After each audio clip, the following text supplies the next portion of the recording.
જૂનાગઢની કેશોદ નગરપાલિકાના શાસકો સામે હવે ભ્રષ્ટાચારના આરોપ લાગ્યા છે। કોંગ્રેસના તાલુકા મંત્રી ભરત લાડાણીએ ભ્રષ્ટાચારના આરોપ લગાવ્યા।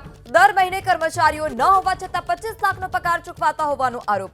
આઉટસોર્સિંગ કર્મચારીઓ સિવાય કેશોદ પાલિકામાં કુલ 155 કર્મીનું મહેકમ। કેશોદ નગરપાલિકામાં હાલ ભાજપના 32 અને કોંગ્રેસના 4 સભ્યો।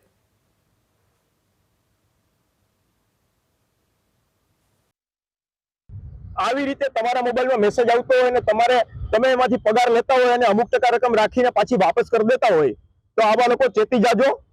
1.5 વર્ષમાં આ વાત છે તમારા ડેલી સુધી પહોંચવાની છે। ઓછામાં ઓછા મારા મૂલ્યાંકન પ્રમાણે 120 લોકોને જેલમાં જવાની તૈયારી રાખવાની છે।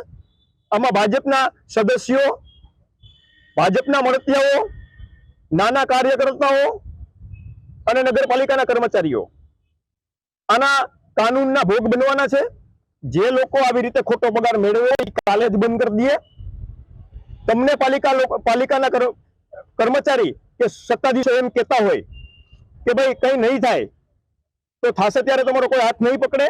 આવો મેસેજ મળતો હોય ફરી કહું છું, અને એ લોકો પગાર મેળવતા હોય ને કામે ન જતા હોય એ મહેરબાની કરીને બંધ કરી દેજો।